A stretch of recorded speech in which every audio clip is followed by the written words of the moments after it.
Welcome to Northshore, everybody. It's so good to see you. Come on in if you're still in the lobby. We're going to get started. Hey, if you're in this room, will you get to your feet with us, please?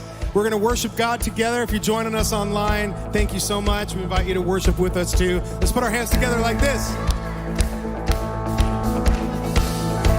All right, sing with us. There is no shadow that has ever overcome your light. There is no rival. Come on, you got it. That could ever stand against your might. You've always been with us. Every battle you've already won. You've already won. There's no weapon. There is no weapon that could ever leave a mark on you. There is no army with the power to conquer truth. You've always been with us. Every battle you've already won. You've already won. All right, let's sing together. Show me one thing he can't do. Show me a mountain he can't move. He's the God of the breakthrough. Anything is possible. Show me one thing that's too hard. Show me waters he can't part. He's the God of the breakthrough. And anything is possible. It's possible. There is a kingdom that's advancing at the speed of light. And in his kingdom, every dead thing is bound to rise. Oh God, our Redeemer, he is faithful to revive. Oh, he will revive. Oh, show me one thing he can't do. Show me a mountain he can't move. He's the God of the breakthrough, and anything is possible. Show me one thing that's too hard. Show me waters he can't part. He's the God of the breakthrough, and anything is possible. It's possible.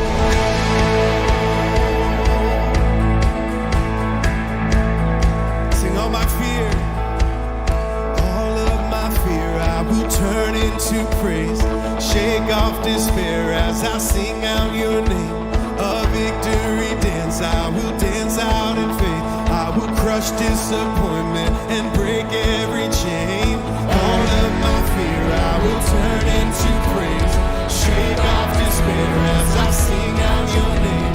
A victory dance, I will dance out in faith. I will crush disappointment and break every chain. All of my fear I will turn into praise. Shake off despair as I sing out your name. A victory dance, I will dance out in faith. I will crush disappointment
so good to me. Before I took a breath, oh, you breathed your life in me. You have been so, so kind to me. Come on, church, let's sing it out together. Oh, the overwhelming, never-ending, reckless love of God. Oh, it chases me down and fights till I'm found. Leaves the 99, and I couldn't earn it. I don't deserve it. Still, you give yourself away.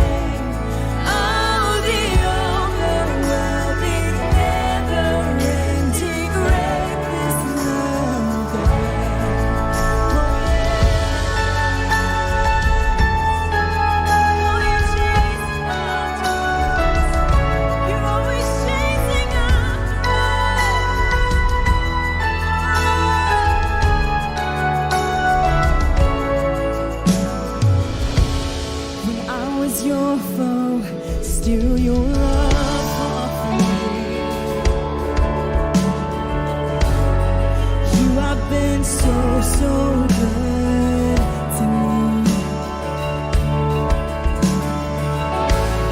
When I felt no worth, you paid it all for me. You have been so, so good.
Come on, church, aren't you so grateful this morning? There's no wall you won't kick down.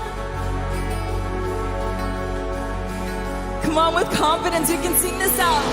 There's no shadow you won't light up, mountain you won't climb up, coming after me. There's no wall you won't kick down, lie you won't tear down, coming after me.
do whatever you want to do whatever you want to,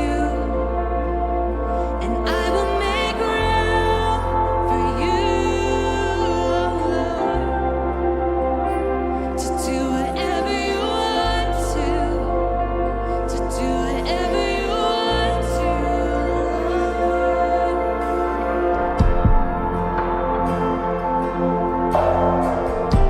Fill this place today, Lord.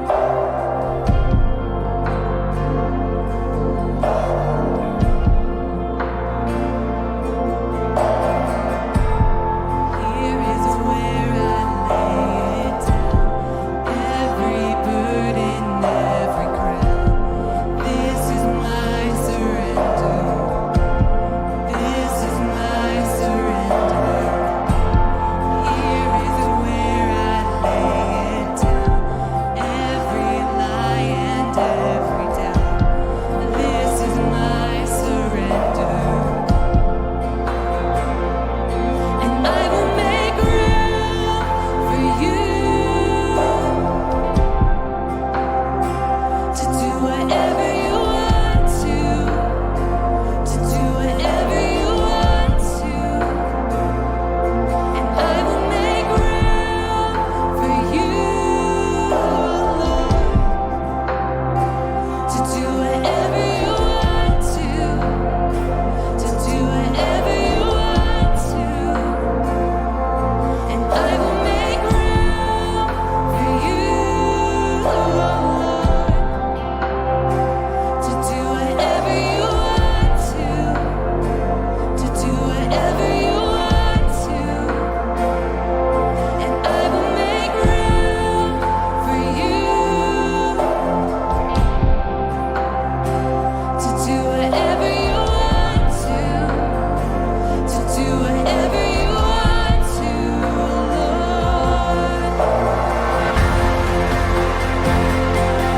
Have your way in this place, Lord. We need you today to do whatever you want to.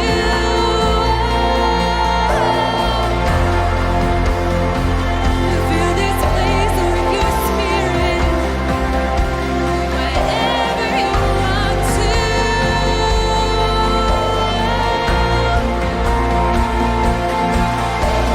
Shake off the ground of all my tradition, break down the walls of all my religion. Your way is better. Your way is better.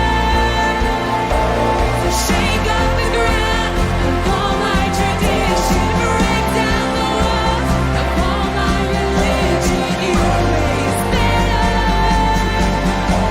Your way is better. Shake off the ground of all my tradition, break down the walls of all my religion. Your way is better. Your way is better.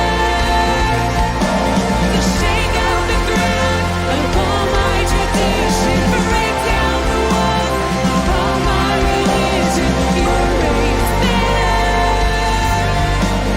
Your way is better. And I will make room for you to do whatever you want to do whatever you want to, Lord. And I will make room for you, Lord, do whatever you want to do whatever you want to.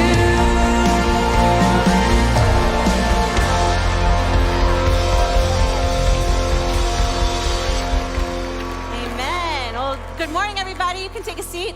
My name is Becky, and it's great to be with you all. Those of you joining us online, as well as here in the room in Kirkland.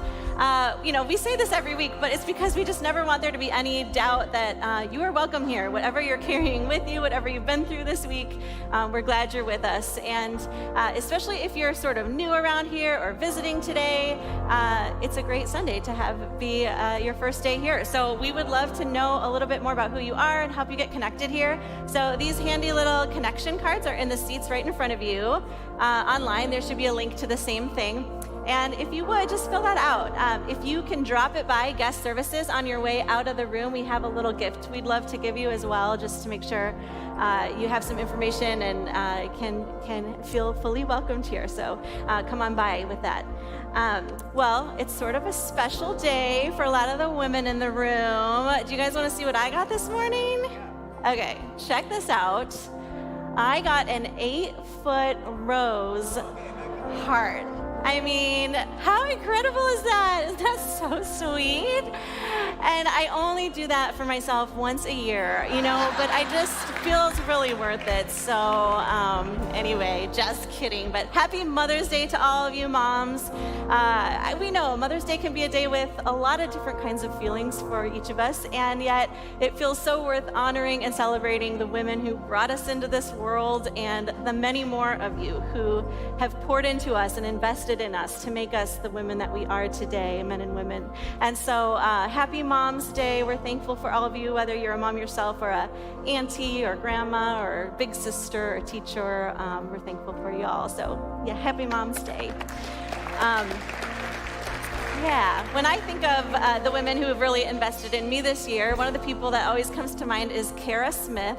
Kara is one of our mentor moms in our MOPS program. That's our group that we have here. Yeah, here a little shout out. We have a group for moms of preschoolers, and it's just made such a huge difference in my life to have people like Kara investing in me and supporting me through these years. And one of the things I think is so cool about North Shore is we don't just have groups for moms, we have groups for everybody. So whatever it is you're walking through in your life, you deserve to do life in community. We all need that. We need the care and support of other people. And so maybe that's the gift you want to give yourself this Mother's Day, is just to take a step toward being a part of a group that can give you that. And if you are interested in that, one of the best ways to get connected into a group here is to participate in a program we host called Starting Point. Your timing is impeccable because we have one starting this Tuesday night, 7 o'clock on Zoom.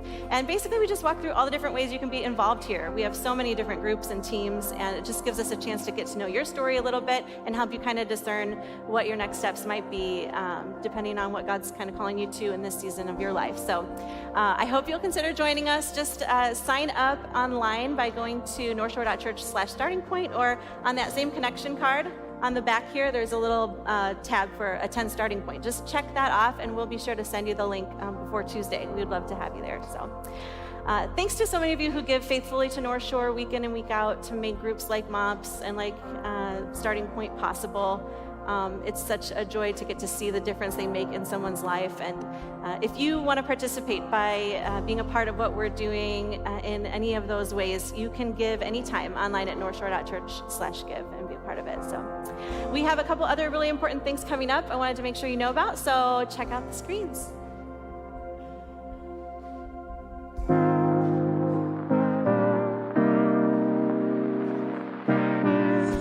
Welcome to North Shore. My name is Bree, and it's so good to be with you today.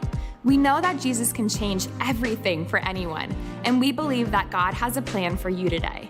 We're about to jump into the message, but first we want to let you know about some of the things that are coming up that we don't want you to miss out on. Summer is coming, and we want you to be a part of creating an epic summer adventure for kids in our community. From July 18th through the 21st, our campus will be transformed to host our N Kids summer adventure called Monumental. We are looking for group leaders, organizers, creatives, and planners to join our team to make this year's summer adventure the best ever. To register your kids and to join the team, head over to northshore.church/kids. We have seen God at work in our church, and as we look to the future, we believe God is stirring our hearts to be a part of a vision bigger than anything we can ask or imagine. A vision that sees countless people throughout the Puget Sound entering into a life-changing relationship with Jesus. At Vision Night, we will share what God has put on our hearts as we look to the future and spend time in worship and prayer. Vision Night is Sunday, May 22nd at 6 p.m., and we'd love to have you be a part of this incredible night. There are so many ways to grow in your faith beyond Sundays, so head over to northshore.church or follow us on social media to find even more ways to be connected. And now let's get ready for the message. Thanks again for joining us.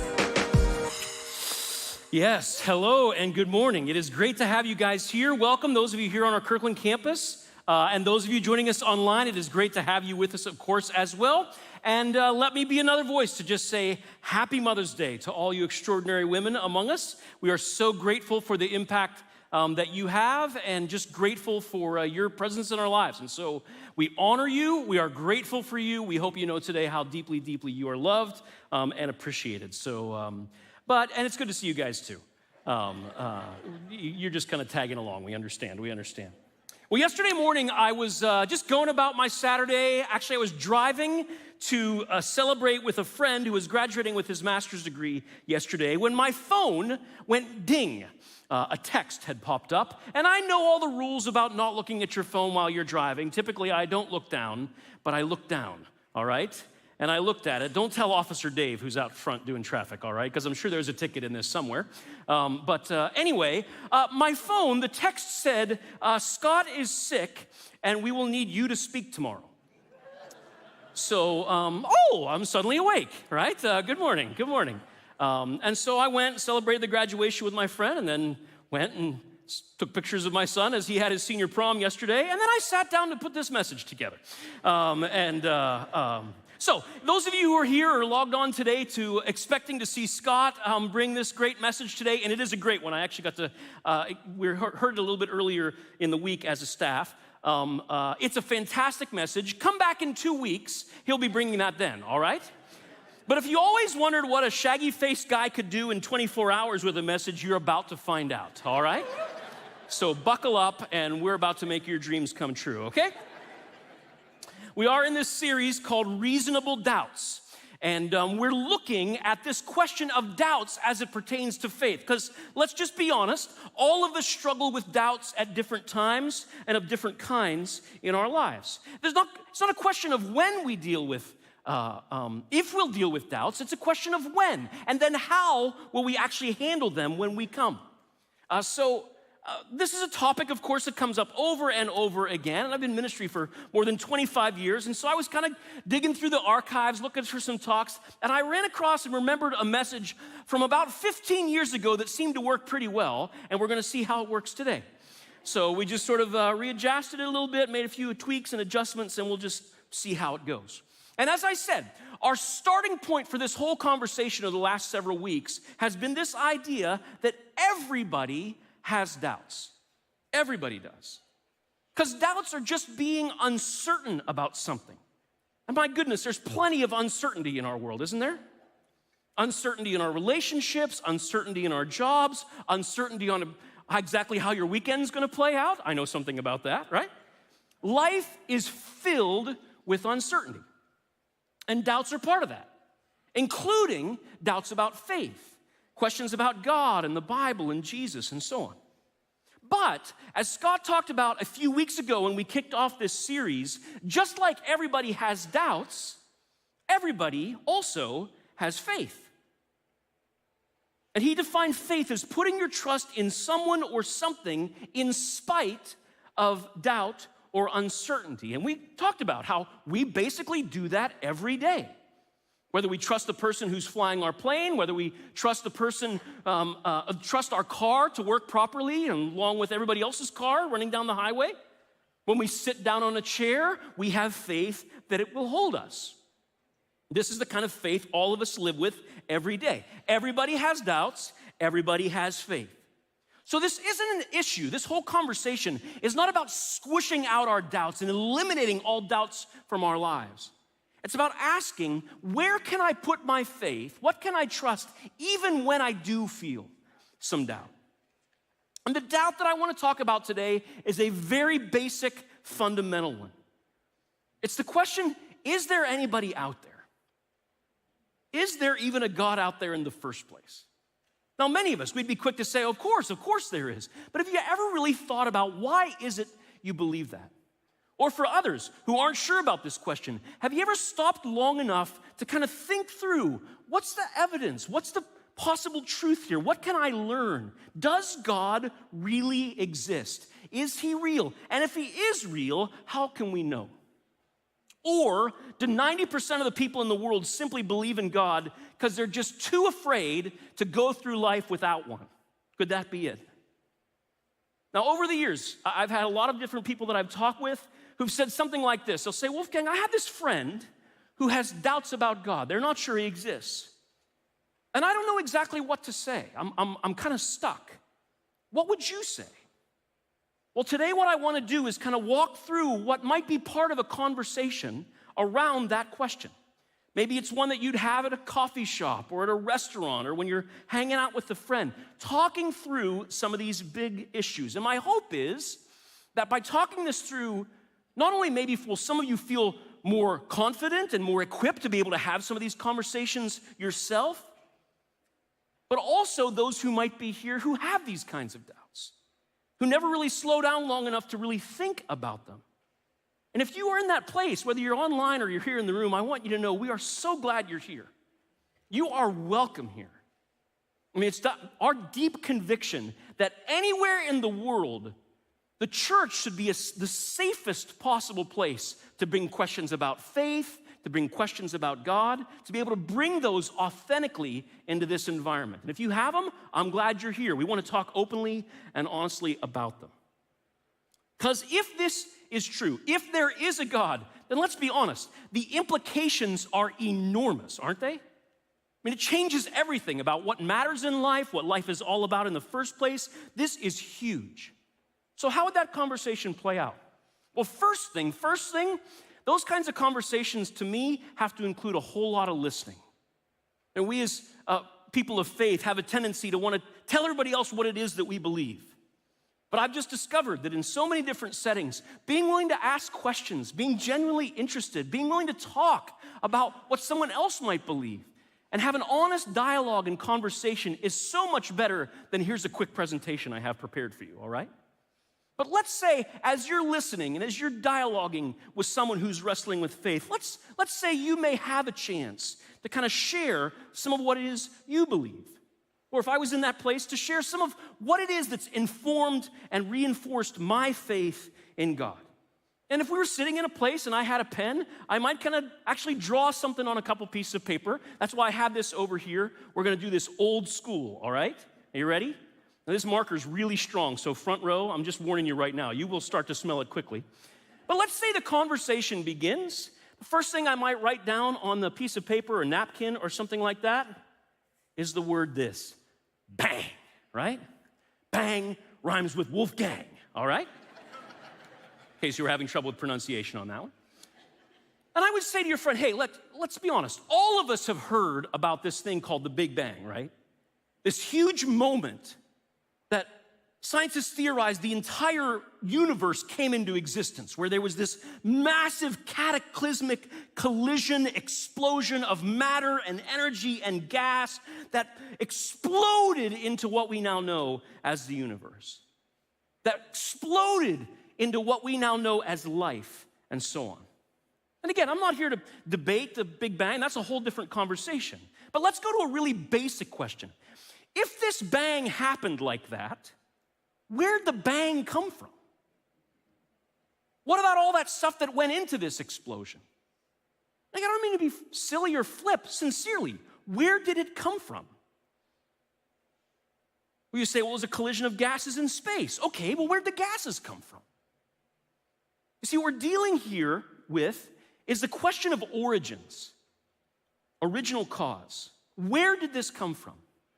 And science can help us understand so much about the things that did happen, but it sometimes struggles to help us understand these kinds of questions of origin. And this is such a big conversation. People very often believe that there's some sort of conflict between science and faith. Friends, I just haven't found that to be the case.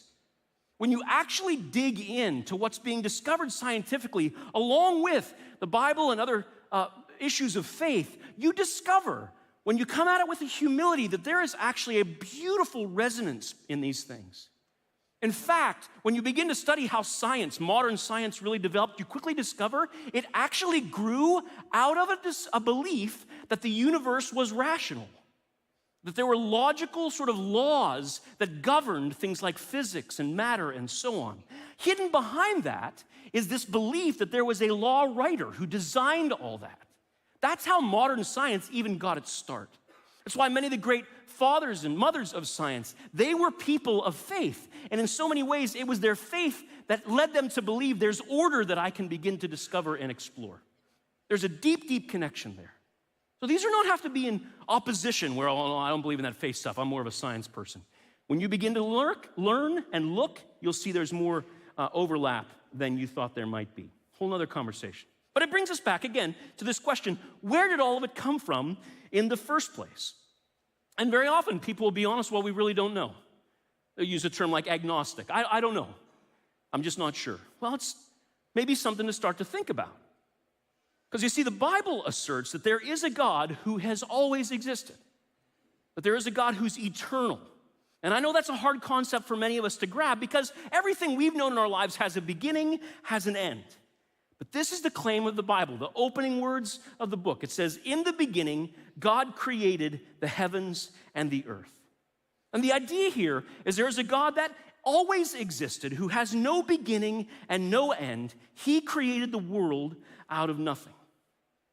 For many people, they believe that's the logical explanation for where that bang come from. Now, there are other people that come up with other theories, and I would encourage you, explore those ones as well. Look at all the different ways that people try to understand this. There's nothing wrong with exploring different kinds of answers. Just explore it. Do it sincerely with an intellectual integrity as you dig in to those conversations. But even the most ardent skeptic will acknowledge that some of these questions of origin are difficult to answer. I read a story one time about some scientists who were pretty impressed with the technology they developed and their abilities scientifically. And so they sort of set up this little deal with God. They said, God, we've sort of outgrown you. We don't really need you anymore. Would you just sort of get lost? And God says to these scientists, it's very interesting, but before I leave, can I give you one last challenge? I want to challenge you to a human-making contest. And of course, they're getting very confident in cloning and all these different kinds of technologies. They say, all right, we'll take you up on that. He says, no, I don't want to do it that way. I want to do it like old-fashioned way, like when I molded Adam out of the dirt. I want to do it that way. And the scientist said very confidently, no problem. And they kneel down to the ground. They begin to gather up a handful of dirt and says, oh, no, hang on a second. God says, get your own dirt, he says, right? Where did it all come from? Where did all the elements that we now see in action in our world, where did it all begin? That's the big question, this issue of origins. It's something we all got to wrestle with. And for thousands of years, people have struggled with this. They've studied it, debated it, dissected it, lost sleep over it. Because for many people, this question of origin, it's some of the most compelling evidence that there is actually a designer, a creator out there. That in the beginning, God created what is. And then I might take another portion of the napkin, and I might try drawing something like this. You know what that is? Can I give you a clue? It's Mother's Day. Isn't that pretty? Does she look nice? Yes, she's lovely.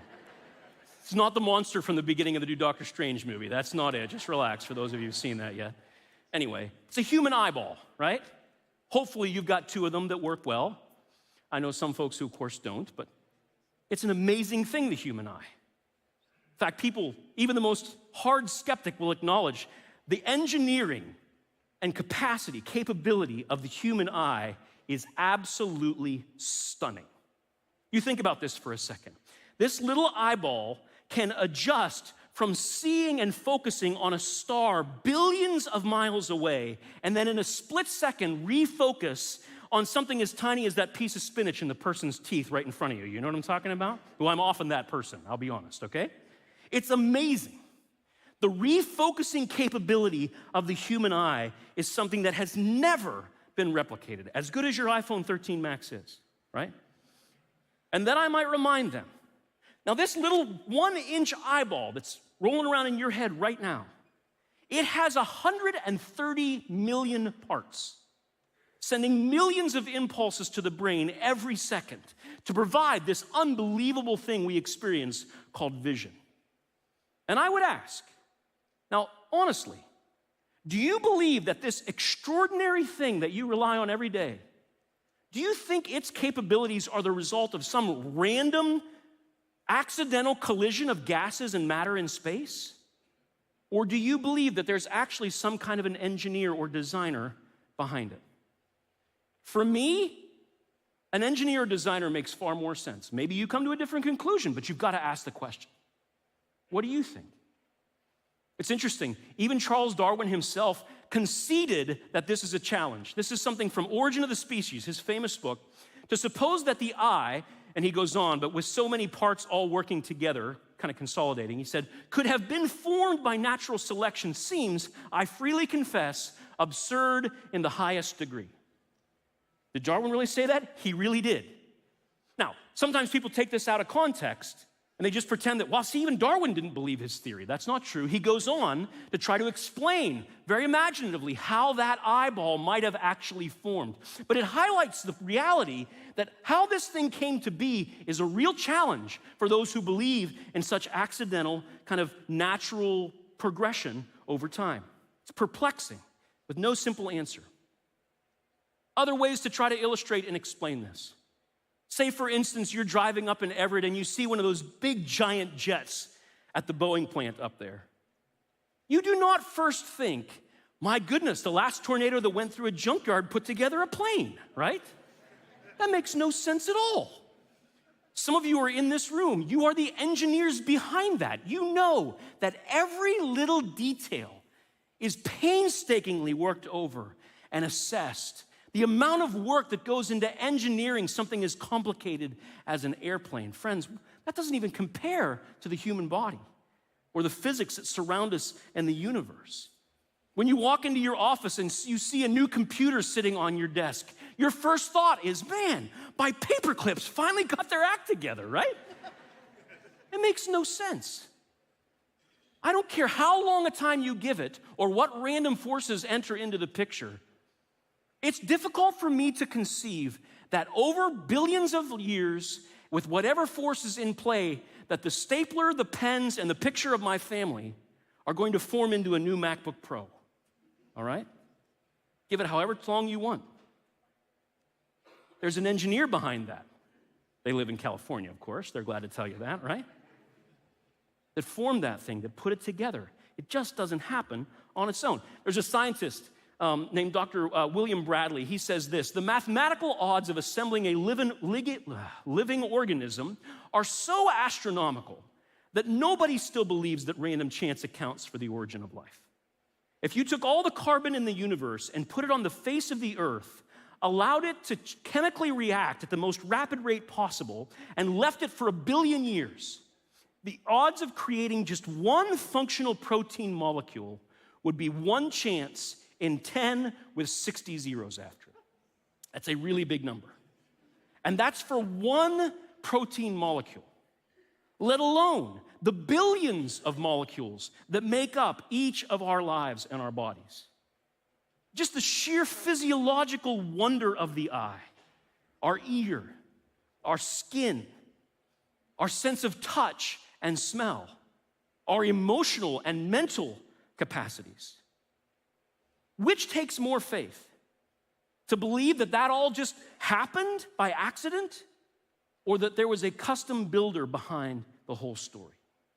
And can you imagine here on Mother's Day, a mother looking into the face of her newborn baby and saying, what a lovely little random collection of gases you are, right? Well, there's gas involved, but it's a different kind of gas, right? And let me quickly say as well, as we're talking about this, the question of how this creation happened is a whole nother discussion. And I simply don't have time to get into it today. It would take more than 24 hours to prep that one. But brilliant minds debate how long it takes, it might have taken for this creation to unfold, or this process, what all was involved in it. They'll point to different pieces of evidence, some that indicate maybe a shorter time period, others that indicate a longer time period. And friends, I deeply believe there is room for different views on some of these questions. I think we have to be humble and open, both when it comes to how we understand and interpret the scientific data, as well as how we assess the biblical data and perspective as well. In fact, I would say, and this is just a conviction that I have, I believe that the first 3 chapters of Genesis that include the creation account in the Bible, that those 3 chapters are primarily concerned with the question of who created and not how it happened. Does that make sense? I believe that's ultimately trying to point to this God as the creator, not trying to give specific details on exactly how it all played out. Again, people debate this, they disagree about it. It's a conversation for another day.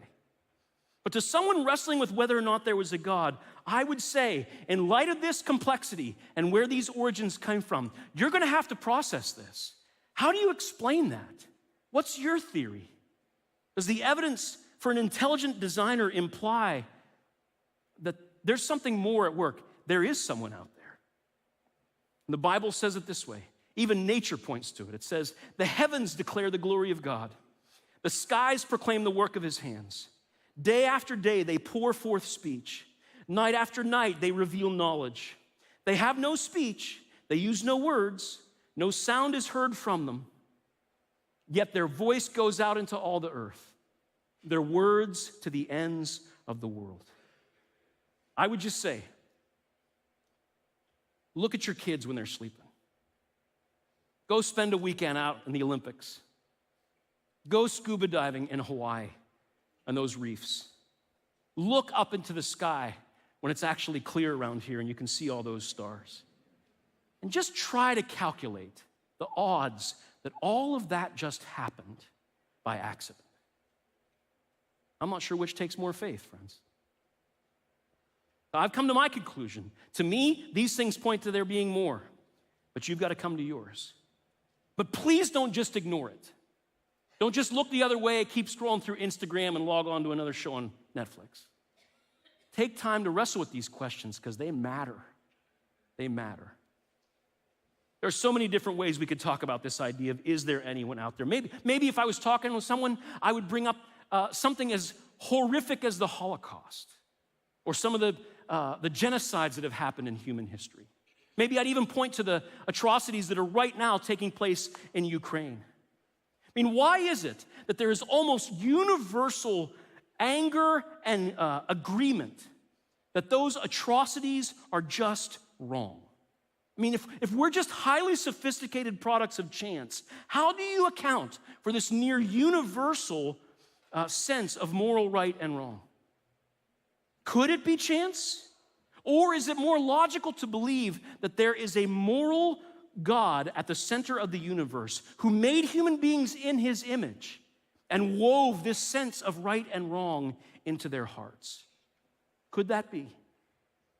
Now, incidentally, for a lot of people, their doubts about God don't have anything to do with the origins of the universe or the complexity of the human eye or even the atrocities they see in the world.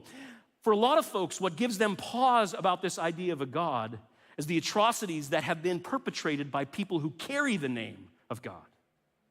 It's not about the theory or philosophy or science at all.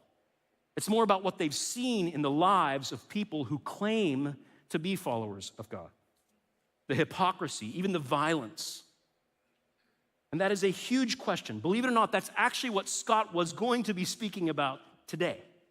And he is going to be speaking about in 2 weeks on that very subject. It's so important. You'll want to be here. You'll want to invite someone to be with you as well. Because these are all big things to think about. Questions of origins, questions of complexity, questions of right and wrong. But, you know, very often in my conversations, it isn't this kind of theoretical and intellectual stuff that matters most. The stuff that typically matters most in those kinds of conversations are stories. Stories of the way that God has worked. Stories of the way that lives have changed after they claim to have this encounter with God. You know, many people are very open to hearing stories. It's hard to argue with the story. I love to hear stories and to tell stories. And so in that situation, I might tell a little bit of my own story. I'd probably just draw a little stick man like this. Make sure they're clear it's me, you know. And I'd say, that's me, in case you wondered. And basically, this is my story. And actually, it's kind of the story of a lot of folks that I know who experienced God working in their life. See, when I was little, before I could grow the beard, I believed or understood there to be something beyond myself. I believed in a God. Sort of wasn't sure exactly what that was all about, but had some sense that there was something out there. And I was raised in an environment and in just by my own kind of nature that my life needed to be about working my way up to that God. That somehow, if I prayed enough, or I was good enough, or I showed up at church enough, or I did enough good things, and I tamped down all those bad things that I secretly struggled with, that if I could work my way up that ladder, somehow this God would be pleased with me. He'd be okay with me. He would forgive me. He would love me. He would accept me. But the frustrating part that I quickly discovered, like many other people have discovered, is when it comes to a staircase like this, you never know where you stand. You never know if you've been good enough, if you've prayed enough, if you've loved enough, if you've beaten down all those bad things enough. And then one day, after trying for a very long time to win at this game and finding myself bitter and frustrated and angry and secretly struggling with all kinds of things I would have been so ashamed for people to know about me, there came a day when the tables were turned, when I finally understood that the unbelievably loving and gracious God of the universe did an incredible thing. Instead of sitting at the top of those stairs saying, Wolfgang, when are you going to get your act together? He came down those stairs to touch my life. He entered into our lives to love me, to forgive me. He sent Jesus, God in the flesh, to be born in a little town called Bethlehem, and to face and deal with all the same struggles and temptations, even the suffering and pain and disappointment that so many of us deal with in our lives. He's not a stranger to that, the Bible says. He came and lived among us. The only difference between us and him is that he was able to navigate this life without ever stepping in one of those potholes, without ever violating that sense of moral right and wrong that I violate pretty routinely in my life. He never did anything like that. He gave his whole life to loving people and teaching people, helping people that others overlooked, the forgotten, the poor, the ignored. And then, at about 33 years of age, he willingly was nailed to a cross as a substitute payment for the sins of people like me. This God, who came down to me, not demanding me to get up to him, but came down to me, was willing to give his life out of love for me. And then I discovered what he says in Revelation 3:20. Jesus speaking, "Here I am. I stand at the door and knock. If anyone hears my voice and opens that door, I will come in and eat with that person and they with me." God says, I'm not just waiting for you at the top of these steps. He says, I'm willing to come right into your life. In fact, I'm knocking, waiting for an invitation from you to step into your world and into your life and really get to know you and you really get to know me. And one day, for me at a relatively young age, that's what I did. I opened that door. I invited him into my life. And can I tell you, my life has never been the same since. Certainly not perfect by any stretch of the imagination. Plenty of people here, glad to tell you all stories about that. But my goodness, my life's been changed. And I've experienced some pretty great things in my life. I remember what it was like to be a hormone-raging teenager who first thought they were in love. Remember that moment? And those sweaty palms come together to hold hands. You remember that? That was pretty good first time, right? I remember the first time I leaned over and kissed my now wife, Lori, on the forehead. Said, I love you. And she puckered up and she said a little lower. And I said, I love you. That's pretty great too. But can I tell you, there's nothing like the love of this God. There's nothing like the peace and the confidence that knows no matter what you walk through, you do not walk alone. There's nothing like it. And I'll tell you, it's only by my decision to open that door that I finally experienced him holding my hand in the dark, strengthening my marriage when it was weak, deepening my faith when it was shaky, renewing my hope when I felt like it was running out. And I would say to your friend, just like I'd say to you, it can't be explained, it has to be experienced. Or to put it another way, you can hang around the airport all you want, but never get on the airplane. And you'll never know what it's like to fly. You can hear about the roar of the ocean, but if you've never been there, if you've never felt the sand between your toes and the spray of the surf on your face, you will never know. And you can go a lifetime learning about God, theorizing about his existence, even going to church, singing songs. But until you open that door and you let him in and experience his love personally, you will never really know it. And that experience is available to anyone who will let him in by opening that door. And then I might wrap up our conversation with one of my very favorite verses in all the Bible, Psalm 34. Taste and see that the Lord is good. Sure, you still got questions. Sure, there are things you don't understand. Join the club, friend. There's things I don't understand, I wrestle with. But here's what I've learned to do. I'll just taste. And I've discovered the Lord is good. And I'd say to them, why don't you do that? Why not give it a try? Why not take some next steps to keep seeking for answers about God? Because let's be honest, 30 minutes in a flip chart and a TV with some slides, we can't close the case on all this stuff. This is a lifetime of exploring and examining. But the question's too big to ignore, friends. There's some great resources that are out there to help. Many of you have heard us talk about Alpha. Alpha is this unique environment where you can come, no matter what it is you believe, and ask these hard questions to wrestle through these big questions of faith. We just started another round of Alpha. Unfortunately, it's totally full, but we'll be doing another Alpha in the future, and we'd love to let you know about that. Keep your ears out. It's a great place to have a conversation about these questions. And there are some great resources you can lean into now, books and other resources that I'd love to help you with. I'd be happy to share. In fact, what I want to ask you to do is if you're interested in kind of digging deeper into some of those questions, take that connection card that you received, those here in the room, or those of you online can scan this QR code and just mark, I'm exploring questions about God. Put your name and email on there, I'm exploring questions about God, and I'll send you a list of some resources that I would recommend. And many of them will be Christian, they'll point to these issues, but to be perfectly honest, some of them will not be Christian. Because I don't think there's anything bad about exploring how other people are trying to answer these questions, to really explore them and wrestle with them for ourselves. So I'll send you a couple of titles that are folks that I completely disagree with. But there's no reason we need to be afraid of asking those questions, sincerely searching for those truths. So if you're interested in that, check it out. Because many of us, we have asked those questions. And along the way, we have learned that it's not about striving and trying and working and digging deep. It's about opening the door. It's about saying, come in. I'm just willing to taste. I don't understand it all. I'm still learning, but I'm willing to open the door and invite you in to taste and see that the Lord is good.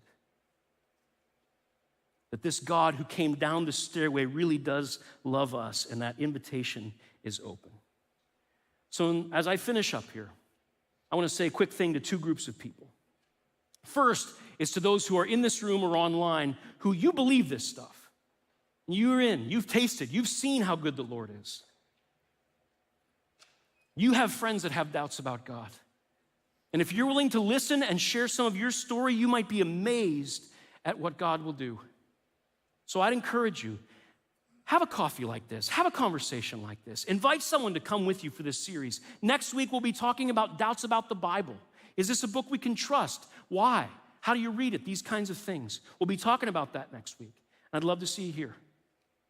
And then second, for those who are here and you're undecided about God, you're not sure about these questions, you've never really wrestled them through or you're not sure, I want you to know again, I am so glad you're here.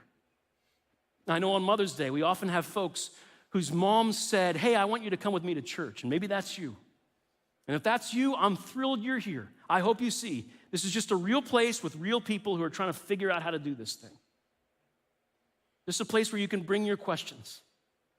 But let me urge you not to let the questions slip your mind. Not to just take mom out to lunch and get back to life and forget. Because friends, the stakes, the implications of this are way too high to treat casually. And if we can help, we would love to help. Seek answers, ask questions, do it sincerely. Check out the resources by filling out that card. Talk to a friend. Just don't ignore the issue. Because if there is a God who came down these steps for you and for me, it changes everything, friends. Taste and see that the Lord is good. I have, and I've never regretted it. This room full of people who have and who never regretted it, whose lives are being changed by this God who didn't only make all that we see around us, but who wants to step into each of our lives out of love for us. And so here's what I want to ask you to do. Would you bow your head with me? Let's just pray to finish this time. The band's going to come in just a moment and lead us in a last song. But as they're getting in place, I want to just pray. God, I thank you. I thank you. I am convinced personally there is none like you.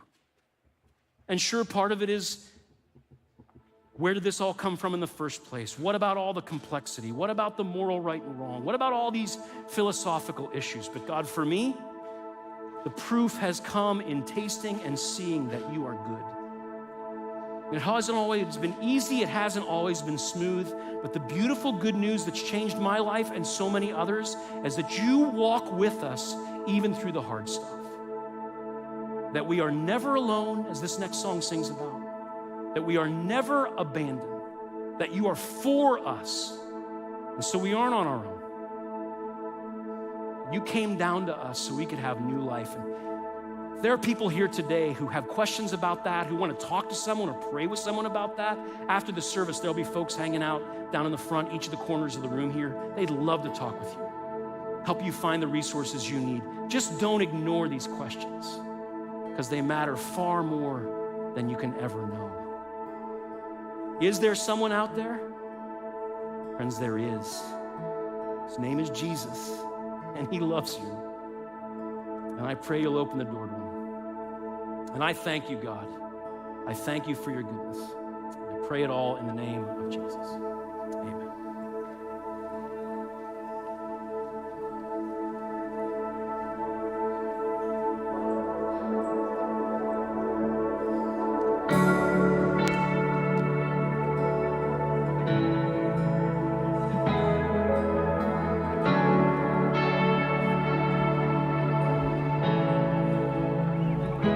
When I feel the fear come, I won't run away, even in valleys. Your presence is enough. When I feel the shaking, oh, I will stand my ground. Your presence is enough, and you are with me. Father, you're for me. Fear will never conquer me, 'cause I belong to Jesus, and I'm never alone.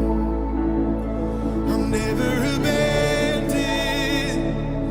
Fear will never conquer me, 'cause I belong to Jesus.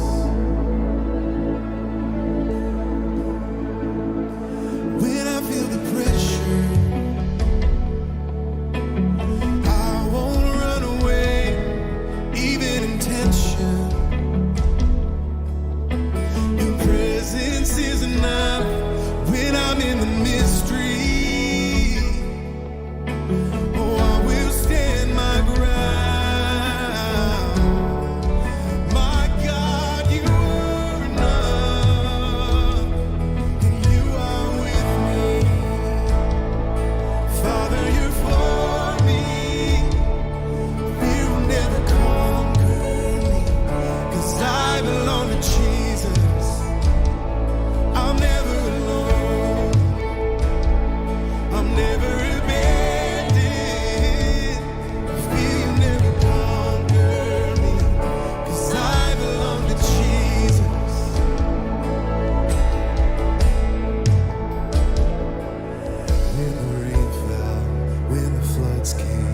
When the wind blew, I was okay.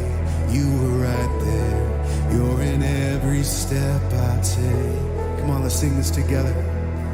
When the night falls, when my heart aches, if I stumble, I will not break. You'll be right there.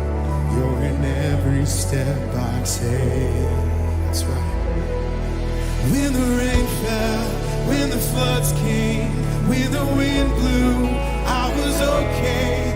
You were right there. You're in every step I take. When the night falls, when my heart aches, if I stumble, I will not break. You'll be right there. You're in every step I take. Yes, you are. You're my shepherd.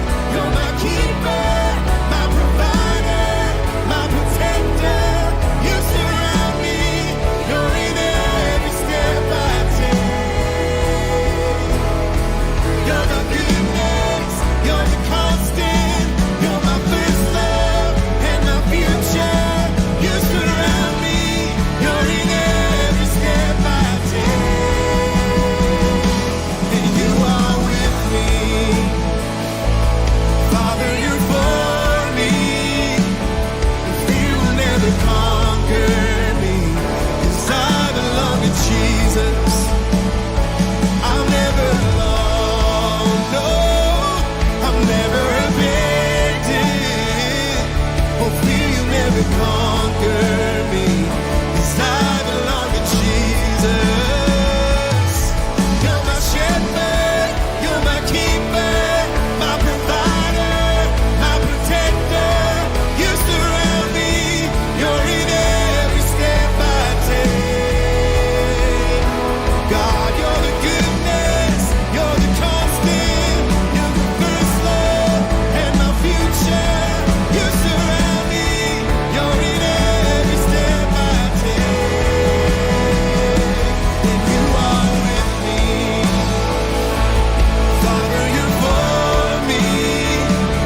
And fear will never conquer me. 'Cause I belong to Jesus. I'm never alone. I'm never abandoned. And fear will never conquer me. 'Cause I belong to Jesus. Sing, you're my shepherd. Yeah, let's sing together. You're my shepherd, you're my keeper, my provider, my protector. You surround me, you're in every step I take. The goodness, you're the goodness, you're the constant, you're my first love and my future. You surround me, you're in every step I take. You're with me. You are with me. Keep going. Fear will never conquer me, 'cause I belong to Jesus. That's right. I'm never alone. I'm never abandoned. Fear will never conquer me, 'cause I belong to Jesus. Amen.